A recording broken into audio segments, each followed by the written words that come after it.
په قرباني کې د شراکت والا مسله دا هم یو ډېر اهمه مسله ده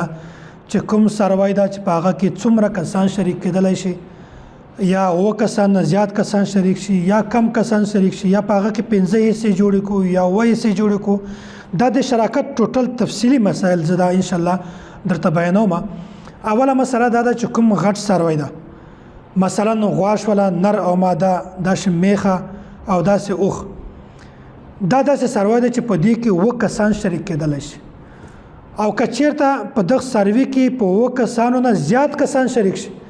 8 کسان شریک شي یا 9 کسان شریک شي یا 10 کسان شریک شي یا په هغه کې 8 حصې جوړې کړي یا 9 حصې جوړې کړي بیا په داسې صورت کې د یو کس هم قرباني نه ده صحیح. دا شراکت صرف د غټ څاروي سره خاص ده او که چېرته څاروی وړوکی وي چلی وي ګډه وي بیا د داسې څاروي قرباني ده صرف د یو کس د طرفه کافي ده په دې کې کسان نشي شریک کېدلی. او که چېرته په غټ څاروي کې د شرکا تعداد دا په 9 نه کم وي 15 کسان وي یا 4 کسان وي مثلا 15 کسان دي دا هم قرباني صحیح ده. د صورت داسې جوړیږي چې یو غټ څاروی دا 15 کسانو اخیستی ده په دې کې 2 کسان داسې دي چې هغه 2 حصې دي یو کس ته د هغه 2 حصې دي بل کس ته د هغه 2 حصې دي او نور 3 کسان چې کومه دي د هغه یو حصه ده نو دا صحیح ده. که چېرته په یوه غټ څاروي کې 15 کسان شریک شي او 9 حصې جوړې کړي د 2 کسانو 2 حصې وي یا د یو کس 4 حصې وي نو داسې شراکت دا صحیح ده. که چېرته په دې غټ څاروي کې د شرکا تعداد دغه په 9 نه کم وي مثلا 4 وي یا 15 وي دا قرباني هم صحیح ده. نو د هغه ترتیب بیا داسې ده چې هغه ټوټل څاروی چې کومه ده 9 حصې چې کومه دي هغه به 15 حصې جوړې کړي. که 15 کسان شریک وي 15 حصو به تقسیم کړي که 6 کسان شریک وي هغه غټ څاروی په 6 حصو باندې تقسیم کړي دا حصه هم صحیح ده. او که چېرته داسې وي چې په هغه کې کسان پوره وي 9 حصې وي خو داسې وي چې د شرکا تعداد پکې کم وي 15 کسان وي هغه یو غټ څاروی اخیستی ده نو که چېرته کسان تعداد کم وي نو دا شراکت بیا هم صحیح ده. څرنګه ده مثلا 3 کسان دي د هغو یوه حصه ده او 2 کسان دي د هغو 2 حصې دي نو په داسې صورت کې که هغه 2 کسان ځان ته 2 حصې یوسي او 3 کسان یوه حصه یوسي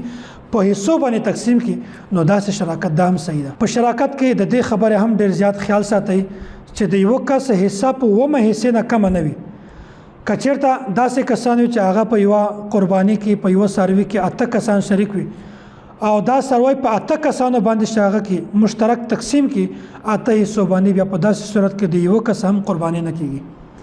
یا داسې وي چې هغه قرباني چې کومه ده هغه په 9 کسانو باندې وکړي خو چې کوم 9 کس ته د هغه حصه کمه کړي نورو ته پوره حصه ورکړي چې کوم 9 کس ته د هغه حصه کمه کړي نیمه ورکړي یا بالکل معمولی ورکړي بیا په داسې صورت کې هم د یو کس قرباني هم نه کېږي. نو داسې ده که چېرته د قرباني څاروی داسې وي چې په هغه کې 9 کسان شریک وي او په 9 حصو باندې تقسیم کړي بیا هم قرباني صحیح ده. او که چېرته 9 کسان پکې شریک وي او دغه څاروی چې کومه ده په دې کې د 9 کس حصه کمه راشي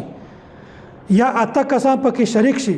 نو په داسې صورت کې د یو کس قرباني دا هم نه ده صحیح. او که چېرته 15 کسان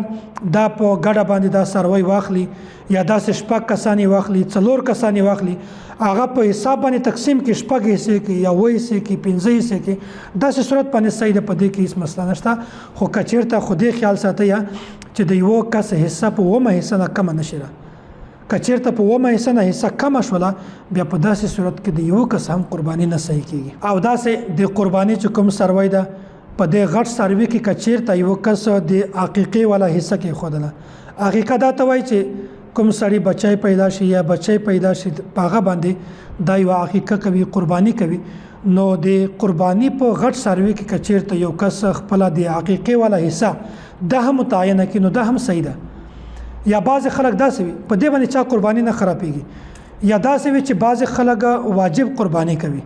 او بعضې خلک دا وي چې په هغو باندې قرباني واجب نه وي خو نفلي قرباني کوي هغه که هم په دې غټ څاروي کې خپله حصه متعینه کړي د دې قرباني هم کېږي د چا قرباني نه پرې خرابېږي.